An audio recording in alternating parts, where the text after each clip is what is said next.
to, and here's Modi.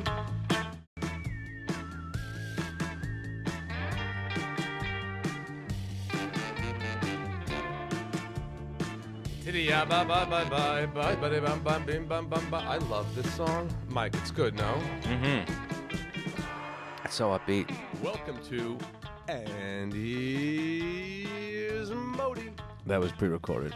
I love that song. I love it. Mike, oh my God, I'm so happy you're here. Thank you for Mike having me. Vecchione, ladies and gentlemen, welcome back. This is my third episode of And Here's Modi. And of course, Periel is here, and Mike Vecchione is here. Yes. And so our first episode that we did, we launched and didn't do crazy advertising, just put it on my Instagram, and we've already got like 600 downloads or views, whatever you call it. Not views, downloads. And since it hit a Jewish market, we had 600 downloads and 700 DMs and comments about what they thought was wrong. And one of the biggest, literally, right? It just boom, boom, boom, boom, boom, boom, boom. Are you saying that Jewish people complain a lot? Not complain. They want interactions. They give Input. you like They this. have They goes, input. I don't know if you want any advice, meaning here's some advice coming up, Right. and you were a star.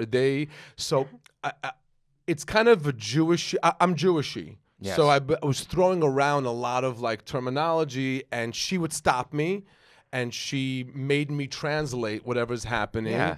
And people were very appreciative of that. So thank you very much, Roz. Yeah, the non-Jews need to know what this decoding That's what that I you have to said. do. Modi just goes along and does it, and everybody's supposed to understand it, Right. and people don't. And a lot of people get left out. I think that's And true. Periel, I think you're right, even though you were late today, and I would have fired you. But Modi She is was really late today, and she brought bad coffee. I and was late. She could you put sleeves on for the No, show? why do I have to? Could What you? am I, Because we yeshiva? have not yeshiva, but we have a religious-ish audience that might want to not see your arms. Well, I mean, as far as I know, we're only doing this audio right now. No, so- we're doing it also with a video. Well, you know what? that. They could loosen up a little bit. I'm not. Right. Not and for be me. more It's not for accepting. me. It's not for me. I don't That's know. my joke, actually. It's not for me. And here's Modi's. Usually, the reason I got that is because whenever I do these shows in these religious events, it's always something horrible that I follow, like a movie, and then I go, and then they go, and here's Modi, right? And there's always like a keep a clean speech, and not for me. Anyway, Mike, I want to tell you something. When I was deciding whether to do a podcast or not, you were one of the reasons why I wanted to do it. I listened to your podcast, and you're amazing. It's such a natural gift you have for it. Thank you. And it's funny. And these comics are doing podcasts, letting you know their political opinion Right. about who the hell cares. Yeah. And without a punchline. right. And you go on, and you're like, I'm going to make fun. Right. And you have fun. It's a good and time. it's structured. I don't know if I'm ever going to be as structured. I'm looking just to have fun and let people know about me or who the guests are, and you're amazing. Thank you. I'd like to thank you for being, I think this is true, and correct me if I'm wrong, which I know you will. I'm the first non-Jewish guest. Yes. I'm the first Catholic guest for sure. Yes. That's awesome. I mean, I can't believe that's a big thing. It's a mitzvah. Yeah, it's a mitzvah. It's a mitzvah. No, definitely. It definitely ups you when you're trying to get into heaven. Say, well, I did Modi's podcast. I did Modi's podcast. What's a mitzvah, though? You have to tell everybody. Oh, it's a good, Yeah. A good deed. Thank you. Wow. She see how she on top of that she is. Even you ready to let that go. I was ready to go. A mitzvah, I knew it was something important. I wasn't sure what it Everybody knows was. mitzvah already. Yeah. No. I was confusing it with a Shabbat, which is we just take the day off.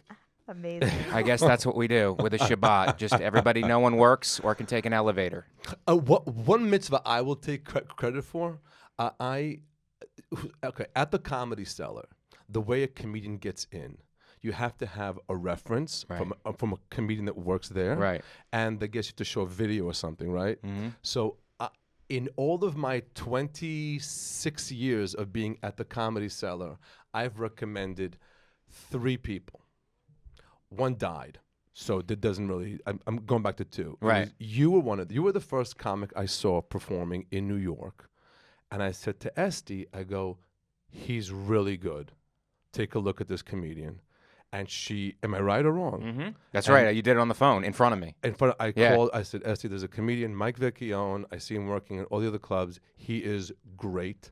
And she she'd watch your tape and you booked. Right. And I feel like, and you know how many comics have asked me to refer them? I'm sure. I always say yes. Yeah. And I said to Esty, I don't know. I've never seen him. I don't know. It's your decision. Right. You were you and Mike DiStefano. Yeah. Remember him? Mikey D is my friend. Yeah. Mikey D passed away. Yeah. He died. Yeah. It was he died, and it was this crazy. It was one of my first like real goyish, non-Jewish funerals. Good. He was laying there with the casket open, and his twin brother. Yeah. It was right there. It was the freakiest thing Yeah. in the world, and it was nice. That went right into a funeral. Well, yeah. I mean, you guys went funeral quick. it was insane. It was Yeah. insane. So you and then Eric Newman, who's going to be a guest. Eric who Newman is opens for great. me. Yeah, he's open for you. I saw him at Caroline's. He did a great job.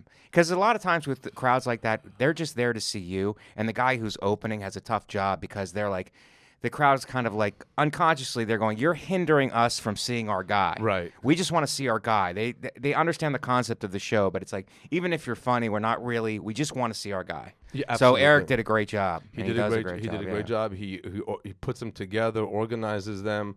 A Jewish audience needs to have like a few minutes to set themselves up, check the hearing aids, make sure each other's phones off, open up the candies that they brought. You know, they need that. They need that moment. You know, that Right. beat before they see the comedian. You guys need to talk about your allergies before. Yeah. But so the first time I met you actually was you reminded me. I remember. You don't remember, but I don't remember remember. because I was just starting comedy. It was like 2002, I want to say. Is that when you did The Sopranos? 2002? Yeah. Okay, you did it in 2002. And I was doing a room in Pennsylvania. Garber's. Dolly Garber and Steve Garber, who I worked for in Pennsylvania. Okay. His spaghetti warehouse. But this wasn't the spaghetti warehouse. This was another room that they booked. And they were so excited to have you there. They just kept saying, we got Modi, we got Modi, we got Modi. And it's like you came and I featured for you and came off. And then you went on and just destroyed. And I was like, wow, this is what a real New York comic is. This is what a New York comic does and is. And then I talked to you afterwards. You were very nice to me, like I said. And I was like, you live in New York? You're like, yep, live in New York, you know, it's good.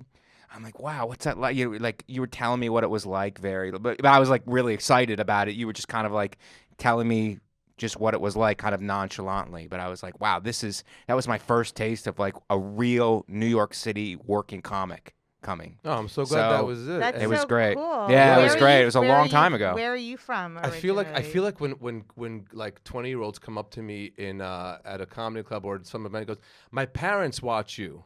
Really? Okay. My parents used to see you at the Comedy Cellar. Like, the guy's 20 years old, you know, so you can just imagine when his parents were. But it's really great. And listen, you are, it's definitely two different comedy stylings. You really are a craftsman with your jokes. Right. And whenever I see you, I'm always doing well. Whenever I see you on some show, you know, when comics are like in a hotel after doing a show somewhere and you put the TV on and you see some comic that they hate or isn't funny on TV doing some show or something, you're like, oh, is this really happening? But whenever I see you sometimes, and it's usually like at on one of those late night shows doing a 4-minute, you kill it. Yeah. And you hone your like, you're so good at that. I could never. It takes me 4 minutes to say hello to the audience. No, it's those late night shows. What do? They make you do the best of the worst of your 4 minutes. Right. Yeah. So there's a guy who has to make up a reason for his job. So he tells you how your joke will work for this show. The chutzpah. Yeah, the well, chutzpah the whole that thing he's is telling you. for them, for your fans, like fitting. Chutzpah is the audacity. Well, it's like fitting your act because we're just doing our act in clubs or whatever. Like fitting it into that television chunk that they that thing. That's what their job is, and so that's what they try to help you do to fit the jokes in, and it's a 5-minute segment and fit it in and go with whatever the guidelines of the show is. If the show's squeaky clean. If it's a little later and it's a little edgier, it's a little edgier. It's always, there's never a curse in there. And, No, and never a curse. You always kill it. Don't you have to be clean for late night? You do, but like when Conan was on, like Conan was a little, you could be edgier than the Tonight Show, because the Tonight Show was earlier, more mainstream. Conan was a little later, you know, so you had more. Like, what's the line? Can you curse? You can't really curse. You can never say F but or it's- S. Yeah. You know? Also on this show, by the way. If it pops out of a guest. Oh, yes. really? No, Cursing? I'm in my head. Okay. If someone's listening to this with their kids Right, in the car, right. they don't need to hear. They don't you need know to hear that. it. Yeah. Nobody should be listening don't to wanna this with hear it. children in the car. Wait, can we just backtrack for a second? Yeah. So, are you from Pennsylvania? No, but I lived in Philly for 8 years, and I started Okay. comedy in Philly. And So then that's you how moved to New York? I moved to New York the end of 2003. Wow. End of 2003, I moved to New York. Yeah. And when did you start working at the Cellar? 2007. Okay. Oh, really? 2000 something, Okay. like summer of 2007, I believe. Yeah. It was. Yeah. I just saw you, and like, for some reason, like, you know, back in those days, I was one of those comics that just kept doing spots. We just Right. filled our nights with spots. Right. There were 5, 6 clubs that were decent. Right. Decent clubs, you know, the Strip, the Cellar, Yeah, the yeah. Cellar always, Yeah. the Strip, the Cellar, all of those clubs, and we just ran around, and I was always Right. like, and We ran around. That's what really a thing that doesn't happen We ran anymore. around. We don't. Really? It It We doesn't would run happen. around and do the clubs, but he was already like Modi was already got when I moved, already established in the scene, moving around. I was was trying to break Saturday- into the clubs. I had an 8-show Saturday night. One Wow. time. It was between Stand Up New York and the comic strip, which are across town. So Yeah. you just Yeah. make sure you leave 20 minutes Yeah. between the end of each set, Right. and you take a cab across town. Right. So you do 15-minute spot here, cut across 8 with one show at the end at the Cellar, at the Comedy Wow. Cellar. That was the craziest night of. Yeah. And then there were nights of 6 and 5 and 4s. Right. And 4s was a minimum on a Saturday night. Wow. And you just picked up, and it wasn't the money. It was like heroin. Yeah. Those spots were like heroin. Yeah. You're in front of an audience that is so primed. They're in a New York City comedy club, here to see a comedian. I was usually the closing, which at the clubs were like, they give you the first half of like, here's the best of the audience, Right. and then they drop a check or something, or if whatever they figured it out. Right. How they do, and it was like end of the night, you could not sleep. It was heroin. Now it's more like just I take a room and we do that, and besides that, the comedy. But mode- this is let me set the stage. There's no back then. There's no YouTube. There's no Twitter. It's a different landscape. So the clubs are everything. You know, and there's not even that many rooms. Now there's all kinds of rooms, all kinds of bar shows. That wasn't a thing really. So it was, you know, when I first moved here, it was like break into the clubs, sit in the back of the clubs, the Boston Comedy Club when it was Yeah. around, which is right around the corner I from the remember Cellar. that place. Comics ran the weeknights, so you had a chance to get on. Yeah. You would go sit in the back of the club and see if you could. I'd go to an open mic first, go to the Boston, see if I could get on. If I could, cool. If not, then you go to the Cellar and hang out with the pros. And that was the night, you know what I mean? Hanging out in the back of clubs, watching the guys who were doing it, and trying to break in. Thank God I didn't have to go through that. I want to say, because I wouldn't have. God set me up. No. God set me up in a very, which God said, no, this is your course. Well, Jesus set me up, but I guess you're Which Jewish. is why you are where you are.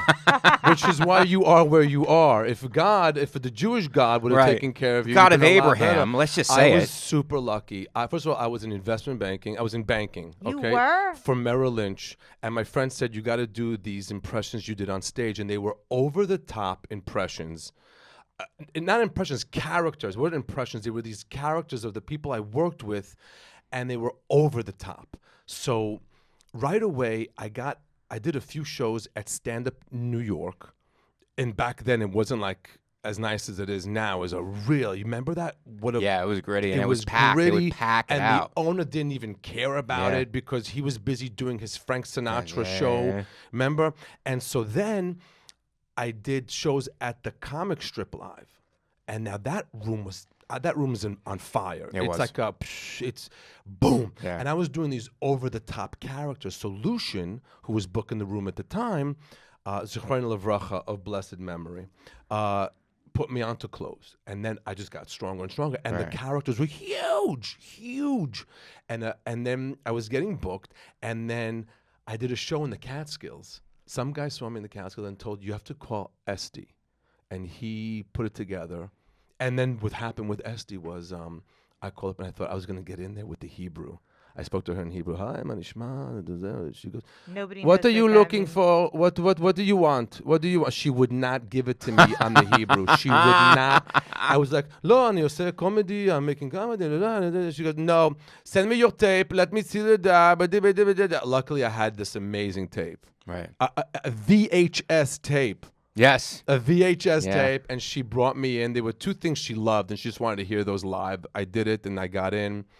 And back then, the seller wasn't the seller. Yeah. Back then, it wasn't. It was the seller, but Right. there wasn't 9 shows with Right. an.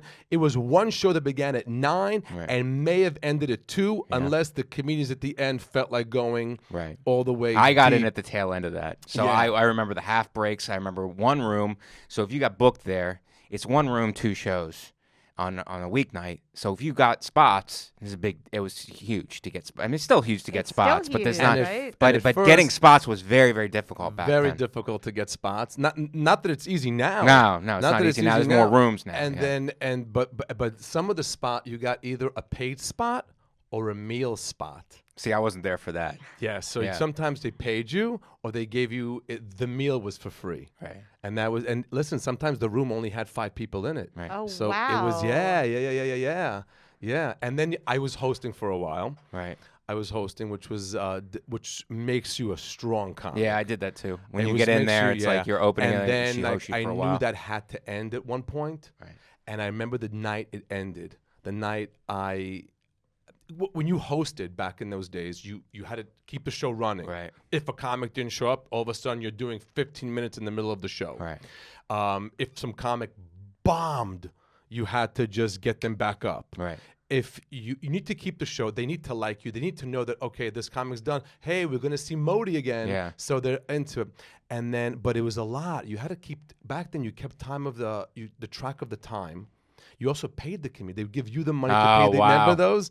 No, I wasn't there for that, but I was there They gave after you like that. a 420s and you had to give it to, and you had to remember who you gave it to or didn't. Hilarious. And then one time I gave Russ Meniv the light a little too early. Yeah.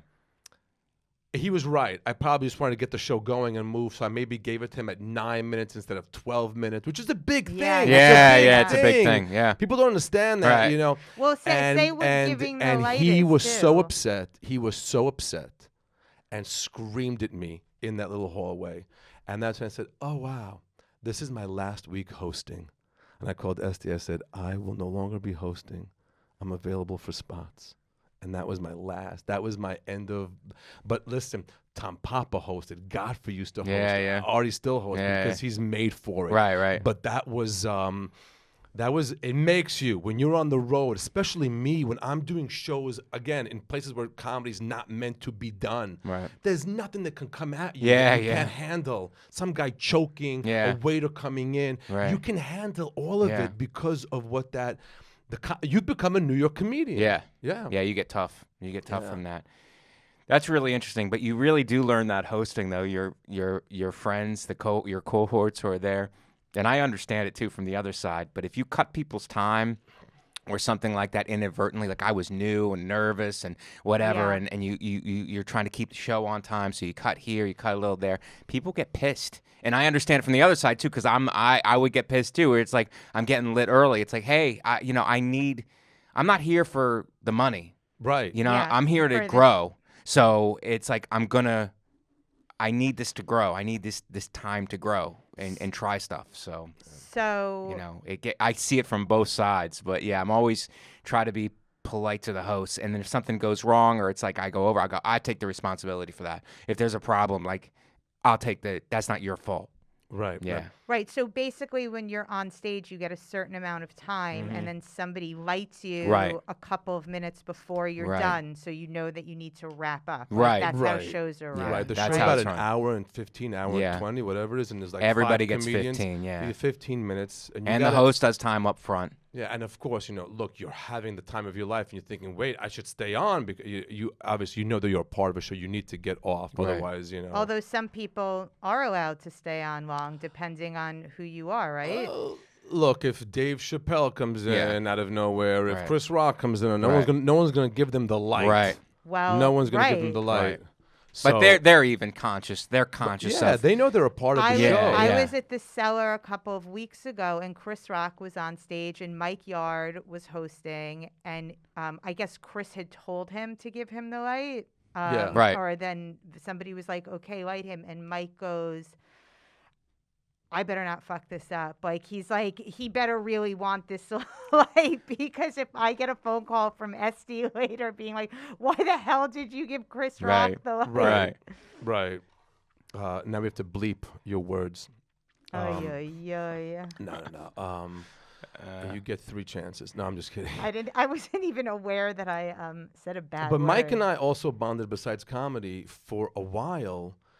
There was this Keith Robinson. Robinson. Set us up with this boxing guy. Right. And we would all go in and do the class. So he was training, I think, Will, and then Keith somehow got in on it, and so he just started training multiple guys. Keith was in, Will was in, and Will Sylvans, Keith Will, Robinson. yeah. He was training Amy Schumer. Yes. Rachel Feinstein. Right. And at one point Marina. we had a class. Right. So we ended up just having a class. A class of like 5 or 6 comics. 5 or 6 comedians, and we were great. And I loved boxing. Yeah. And it just hurt my hand at the end. So I was there for 3 years or 2 years. Yeah, with him. you were there long. I was there you Right. would do 1 or 2 a week. Right. I was there 3, 4 Yeah, you would times do every day. a week. Yeah. But when you boxed, you had that angry boxing. Yes. You had the Trying to do damage. No. I was there. You can tell I'm there to lose weight, Yeah. burn calories. I'm not looking to hurt anybody or get in the sparring. He goes, you guys want to spar? I go, no, I don't want to spar. I don't need a thing across my face. But you used to punch like you're punching your childhood. Yes. You were like one of those type of Yeah, I had to anger. get it was out. Anger. Aggression. It was aggression. anger, I had to get it yeah. out. But it was so cool because it's such an eclectic group of comics. Eclectic. Are your fans going to understand that? Eclectic. Do you I have to hope translate so. that? No, let's hope It's that a they know the ubiquitous word. group of. Yeah. Anyway, Nice. we go down there and it's like we're an eclectic group and we're all trained together. And I'll tell you something right now. Like you figure, oh, it's a class, whatever. But Steve Frank, I'm gonna give him a shout out. Yeah, Steve Frank. Steve was great. He's a professional boxer. Yeah. So he was training us, and it was really. I wrestled in high school. And I wrestled a little bit in college at a great program, and I got to say, it was very, very tough. Like the training that he gave us was very, very tough. Yeah. And everybody did it. Rachel did it. Marina did it. Dan Natterman showed up for a while. Ryan Hamilton. Right. That's hilarious. The guys that showed up were like, oh my God. It's like, but they were tough. They were mentally tough to But get we through were- that workout. And I was there. I would leave. There would be water in my shoes. Right. I was crazy Right. into it and was amazed. And Marina still, I think, does with him online. Yeah. But it was. And listen, but in the time flew because don't forget you have 5 comedians working out. And we would just make fun of each other as we go Yes. on. We were hysterical. There were some Hysterical. lines you had that I'm not saying on the podcast because they were it was so funny. It was just And how about Keith complaining? Steve's like, okay, now you got to do lunges. Ah, come on. I'm not doing lunges. Come on, man. And once in a while, some like young, brand new comedian would come in, and Keith would be like, "Come on in, you John was come." Some guy Right. he saw us on the road somewhere, and Right. the kid be coming in, and he'd be like with 5 of us, Right. And the kid like in between the breaks would be doing push-ups or something, and Keith goes, "You're infuriating me with your extracurricular work. If I see you doing a push-up, I'm gonna punch you right in your face." He'd be all upset with the guy that's just doing a little bit. I mean, the kid's like 19 years old. And he's just, right.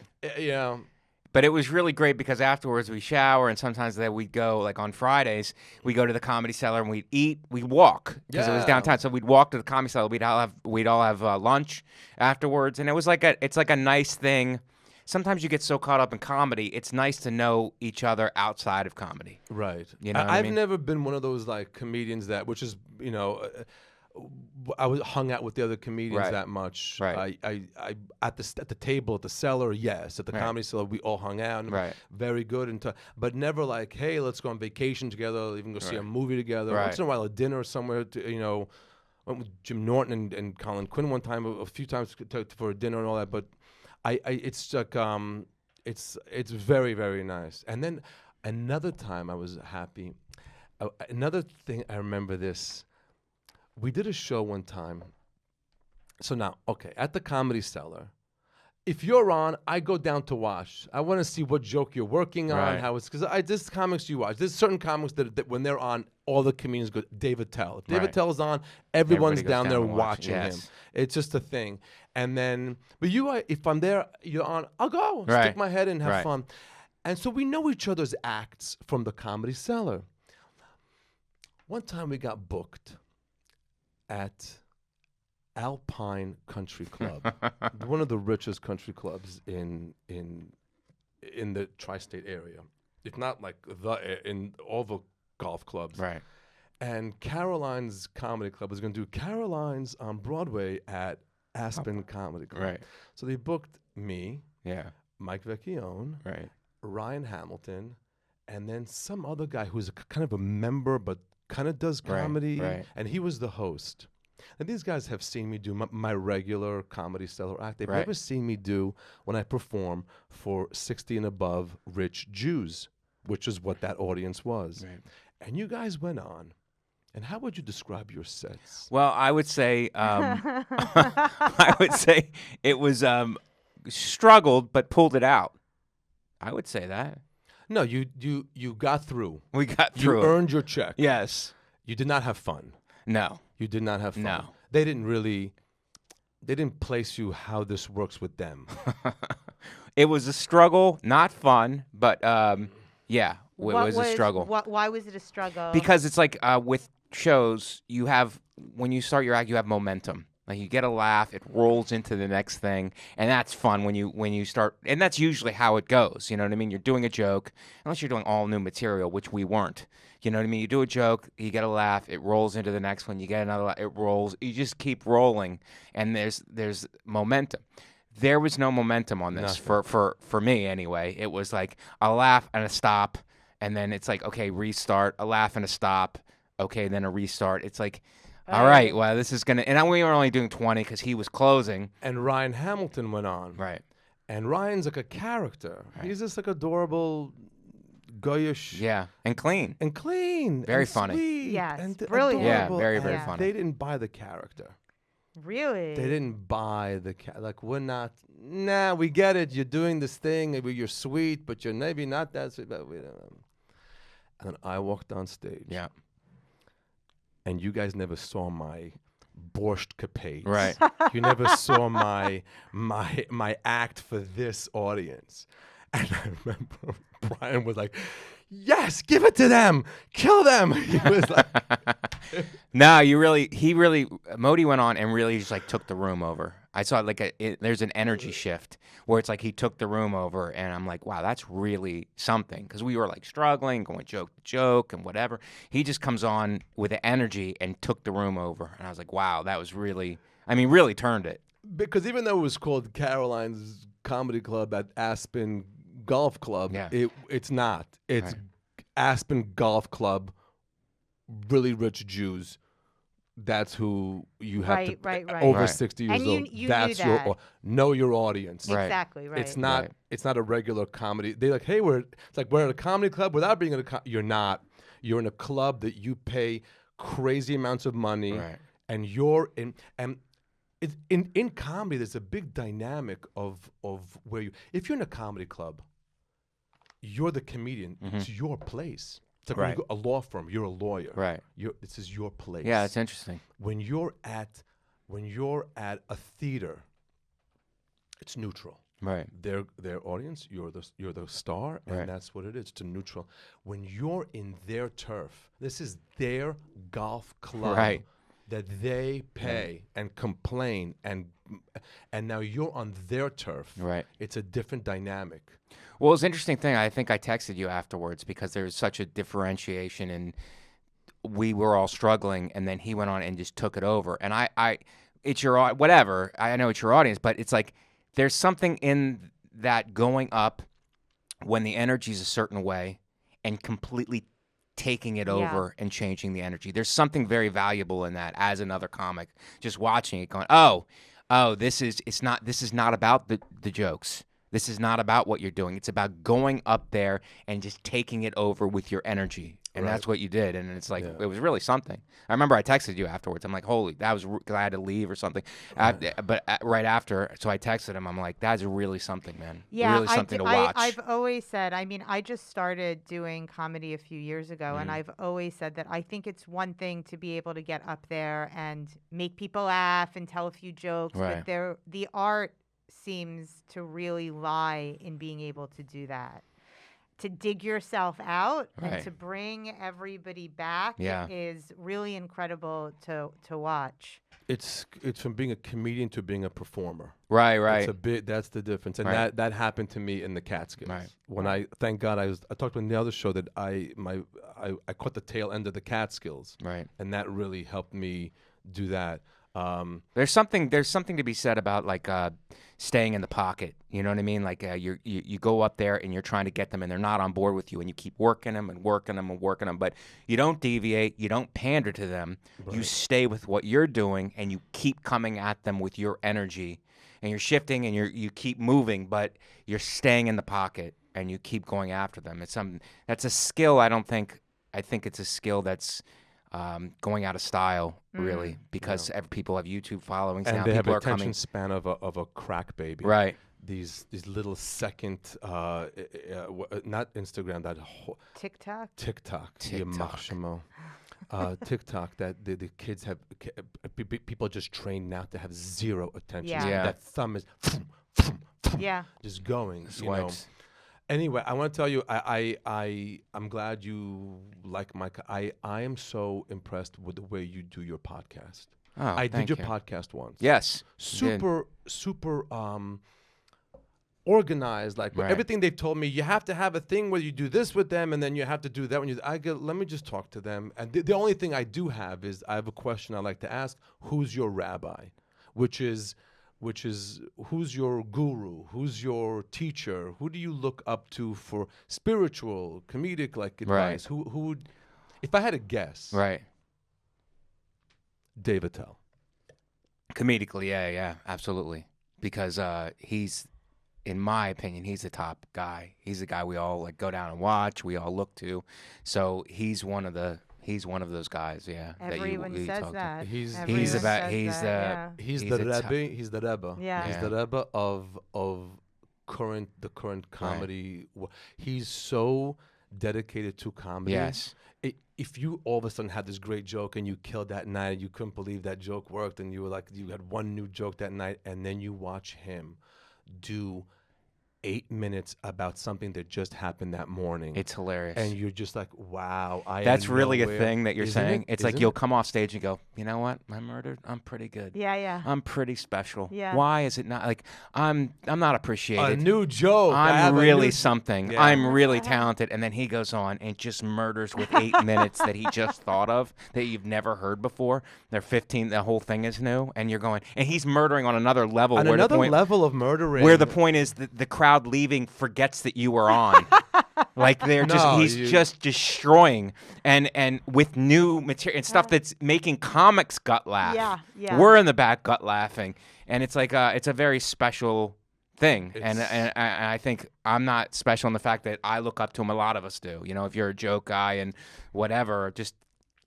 It's really something. It's really unbelievable. But Colin Quinn is one of those guys also that I don't see as much as Attell. But every time I see him, I'm gut laughing. Yeah, you know what I Colin's mean? amazing. Gut laugh. It's a very you know how I make the material so amazing for like I connect to self. I forgot the word. He's self-aware. Yeah. And Kim and Colin. Yeah. And it's like. I make it like here's how you view it. He's like, here's how I view it, and you see what I look like, so you know how I'm seeing it. Right. You know, it's Dave. When Dave walks on, those of you who don't know Dave Attell, you should. Yes. Looks like there's an oversized hoodie with a baseball hat, a beard, a coffee mug like this, and cigarettes. and cigarettes, and he's just so self-aware. Always has like 3 jokes about what he looks like. Right. You know, Right. I look like the guy who's who runs the ride at the fair, and you're just like, okay, he's completely self-aware. Right. He knows that we understand what he looks, and then he just on another level. On another level. And stuff that you don't see coming. He did my Christmas show once. He went out. He came in, did 10 minutes. The audience was mesmerized. They couldn't believe, like, and then I mean, I did my thing, but he was just insane. So you also, there's a breed of comedians that I guess open for him or watch him a lot. They kind of take his cadence. Yeah, I stopped watching because of that. When somebody told me that, I was like, okay, I got to stop watching. I didn't tell you that. Yeah. But there's no, but you can fall into that pattern. Exactly. You can fall into it with anybody, and it's like if you keep watching, and you need friends to be like help you be aware of it. Also, you got to be like, oh, I got to stop watching him. It's like, oh, is that what da da da da da? Oh, and like, you know, and you see comedians like, especially when they go on the road with him, right. You see him come back, and all of a sudden they have that cadence. Right. Yeah. Yeah, What's that's your a thing you got to be podcast aware of. called? Sorry. Oh, it's called Mike Vecchione Investigates. Oh, that's a great title. Yes, And so it's my name. It's and hysterical. and I have a new one called Macaroni Rascals. What are you investigating? Is it like a different topic? A different person, a different topic. I leave it open purposely because sometimes we're investigating a topic and sometimes we're investigating a person who's on. So Modi did No Disrespect, which was an old version of that podcast I did with Justin Silver. Okay. So it was great, but this is a new. You thing. make It's it just look me so on- easy, and I listened to in full your July 4th podcast. You had a character, I don't know, not a character, a human being, a guy who is who's a a character. real thing. Bobby Haha. And he's older. Yeah. He's gay. He Gay. was a veteran. Veteran. He does your Former- man on the street Right. thing. Right. And he interviewed these people. And he himself is just a funny, but Mike always had a line, and you'd not rehearsed. Genius how you do it. Well, it's great because he does interviews, but he's asking questions, but he's kind of telling them. He's an alpha guy. He's like telling them. He's like, this is great, isn't it? And they go, yeah. And he goes, yeah, it's great, right? It's like great interview style. Really pulling it out of them, Bobby. But he's hilarious. He's a hilarious Bobby human being. Haha. That's such a great It's name. such a Great name. Yeah. And he's such we a unique were guy. Googling him the whole ride. Right. Bobby Haha comedian, Bobby comedian, Bobby Mike. There's no pictures. You Right. nothing about No. this guy. No website. He's Kaiser no Sose, man. Instagram. He's in the wind. That's amazing. That's what's great about him. It's great. What Yeah. else are you doing besides these podcasts? So Mike Vecchione Investigates, Macaroni Rascals I'm excited about because it's me and Greg Stone. We're both Italian comedians. And the Macaroni Rascals name came from the Jersey Shore. The Jersey Shore wanted to air in Europe, but people in Europe don't know what the Jersey Shore is, so they called themselves the Macaroni Rascals. Oh my that's God. hysterical. It's really funny. So that we have that. We'll call the Macaroni Rascals, and it's pretty. We just go back and forth, and Greg is a very funny guy. And so that, and Hey, hold on, he's not that. Leo's dying here. It's not that funny. I've never seen him laugh as hard. He's dying. I think here. Leo's doing his ab workout. Oh, hilarious. Leo's ripped. It's like saying they wanted to do a show about like some Jewish thing in America. Right. The landlords. Yeah. Anyway. The dreidel ferrets. But no, it's pretty great, and I'll tell you what, for your listeners, because I know it's Jewish heavy. I went to Israel right before the pandemic, Wow. and seriously, one of my favorite trips. It was unbelievable. We stayed in Tel Aviv, which is a cosmopolitan city, and then we went to the religious parts, and we did theaters, and I was just. First of all, I was shocked there's so many Americans there. Yeah. Like, they understood all the references. They got everything. And it was religious, so you had to be clean, which was fine. But they were, like, unbelievable audiences. They were so, so good, man. And we did the tours during the day. Avi Lieberman, shout out to Avi Lieberman because he put it together.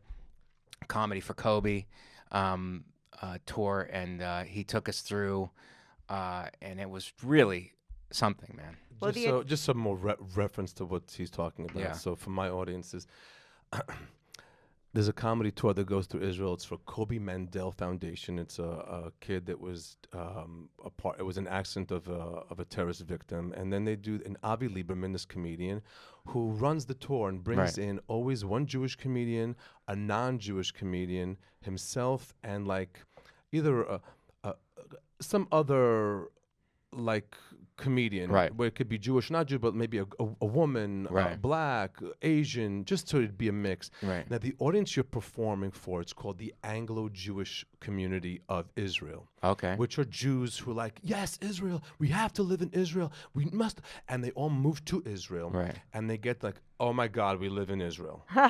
Is this happening? And then all of a sudden, English comedy from America comes. Like, yes, anything but Hebrew. And they go out and they love it. Right. And I did the tour twice, and now I just do on my own. Right. I Yeah, just I figure you do. I on just your do own, on my own in there. And Right. and for all the comedians that aren't Jewish, on Saturday, on the Holy Sabbath, he sets you up with a tour It's awesome. for all the non-Jewish things. They Right. go see, and this is where Jesus did his thing, and this That's is where Jesus nice. did that Yeah. thing, and then I love that because Avi really, he does agree. Took us, he's like, anything you want to do. He's like, it's part of it. If you want to do it during the day, if you want to sleep during the day, it's up to you. But I was on with Andy Pitts, who's great. He's a great comic, and Godfrey. oh wow, Okay, so it's us three. Andy Pitts had his wife and kid there, so he hired a tour guide, very Jewish thing. He hired his own tour guide and did it during the day with his family. And Avi took me and Godfrey. Me and Godfrey did all the stuff during the day, and it was fantastic. We ate a lamb sandwich. I mean, we went back to the place a couple of times The because it was food, so the good. food- Shawarma. the And, food is off the charts. The Friday, what's the Friday meal? Shabbat dinner. Shabbat dinner. Yeah. We had a Shabbat dinner at the hotel in Tel Aviv, and I gotta say, the bread alone. I mean, man cannot live on bread alone. Those of I you who beg to haven't been differ. to Israel, It's the bread Yeah, is so the good, and I just food, wanted all to the stuff food. the bread with prosciutto, which is Italian ham, and provolone, everything that's against all of your traditions. I wanted to stuff the bread. It would have been the best sandwich. The sandwich would have been heaven. I mean, it would have been paradise. Oh, that sandwich, hilarious. but that bread is so good, and the food was delicious. It blew me away Well, how the good it was. Italians and the Israelis have a lot in common, I think. I love it. Yeah. The olive oil. Yeah. Yeah, the The Mediterranean food, diet. the Food, fresh, yeah. the It's fresh so vegetables, good, the man. cheese. it's not Italian and Jews. It's Italian and And Israelis. Israelis. Yes, Did yes, I say yes. Jews? I meant Israelis. No, I may have heard. You may have said Israelis, and Yeah. I just heard Jews, and like we do not have a lot in common No, with them. no. But the Israelis and the Italians have a lot in common. Absolutely. Yeah, yeah, But the Christ stuff, like you mentioned, the tour of where Yeah. Christ was crucified, I went, and it's really funny because I did all my Christmas shopping that year in Israel. Amazing. For my mother, I bought her I bought all this stuff from the street vendors and brought it all back, rosaries, all this stuff. But very meaningful as growing up as a Catholic, where Christ was crucified, the Wailing Wall, touching it, people putting prayers in the wall, Receipts. So we put the receipts in there. returning their items. Can I write this off? Can I write this off? They put it in. But I'll tell you what, at the wall, like when everybody was touching, and you have all these different, you have Africans, you have Asians, Yeah. everybody's there touching the wall and praying is very beautiful. Even if you're not a religious person, it's very, very touching to see that and to be a part of it. Yeah. Did you do So- the tunnel tour where you go underneath where the wall is and you come out on Via Dolorosa where Jesus carried the cross? No, I don't think we did No. Okay. But, Next um, time. next time. that. Next time. But I definitely do want to go back there because Yeah, it was really It's a magical place. It it's really something, No, man. it's And the some- tradition, it's meaningful to me because, I grew up Catholic and, in the church. So all of that stuff was, the shows were great and the people were wonderful, but the tour during the day was especially meaningful to me, and I really enjoyed the whole thing. And it's really for all the religions. So I'm a big believer in mikvah. That's the spiritual bath. You immerse yourself in pure water, Right. mayim chaim, water of life, and Right. it's I love it. Ocean is good, like running stream, anything that's fresh water and snow. I'm a big believer in mikvah. Now, one of the biggest mikvahs is in a stream that runs underneath the Wailing Wall, where the temple used to be. Right. And in the Jewish world, that's where the priests used to go immerse themselves before they did the work. In the Christian world, it's where Jesus used to heal people with the blind or whatever he did, Right. or make the wine into water, Right. whatever that was his thing. And the Arab have another whole story for it. So now you have to know where to go to this. It's in the Arab section. It's behind Ir David, the city of David. I'm there, and the guy that's kind of like holding the chain to let you in, he sees me. I wasn't wearing a yarmulke, so he was like, "Oh, this is where Jesus hit the." I'm like, "I'm not okay." Oh, this is where Muhammad did it. I'm like, "No." He goes, "Oh, you're here. This is where the priest." Whatever he had a selling pitch, Whatever story. whatever story To he match had it up. for you, and that really shows you like the diversity of what Right. of that whole. But I love that country. everybody's got their own section. Yeah, Everybody's got their own section. It's really something. The Greek Orthodox, didn't the Greek Orthodox, they have one? the Armenian, Yeah, the Greek yeah. Orthodox, Right. everybody has their little thing. Yeah. It's an unbelievable city. I mean, city Jerusalem. And Right, Jerusalem. The country is just, and the food. It's ano- pretty another great. And level. Tel Aviv was, I like the difference between like a Jerusalem and Tel Aviv. Oh, Jerusalem's yeah. very religious, the religious cities.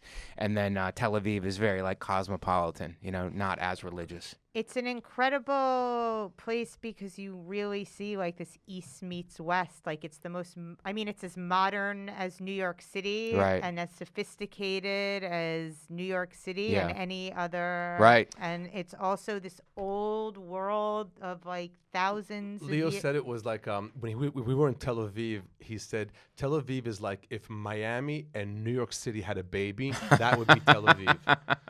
And we have to start wrapping this up. I cannot thank you enough for doing No, this. thanks for having me, man. You are amazing Thank at you, buddy. podcasts and comedy. Those of you who don't know Mike Vecchione, please let them know how to know Oh, you. Comic Mike V. Please, I have a long Italian last name that I don't expect anybody to remember, but I've been saying it at the end of shows now and getting more followers on Instagram, Twitter. Comic Mike V, at Comic Mike V. Please follow me. Comic Mike V. Yeah. And his jokes are amazing. He's amazing. His energy's great. I'm a fan. Thank you, buddy. I'm a fan, and now I'm looking up to you with podcast wise. Yeah, well, I want to I'm have you just back on my starting. new podcast. I know you're Be busy with happy to this do and it. stuff, but I'd like to have you back on. Yeah. And as for me, Investigate Modi. Modi_live on Instagram, ModiLive.com. Now, most important thing, my tour is starting, and please let your friends know about it. It's going to be in Atlanta, Houston, Fort Lauderdale, Port Washington, Long Island, and Chicago. And tickets are already going on sale, and it's been great. But in my bio is the link to the tickets, and let your friends know. If you have a friend in Atlanta, a friend in Houston, in Gullis, in the diaspora, let them know. Gullis, wow. Let them know about the tour. It's going to be amazing. And that's it. I really appreciate all the DMs and the comments people are giving us about this, and it's helping me figure out the podcast. And thank you all for viewing. Thank you again. Thank you, Periel. And that's it. Thank you.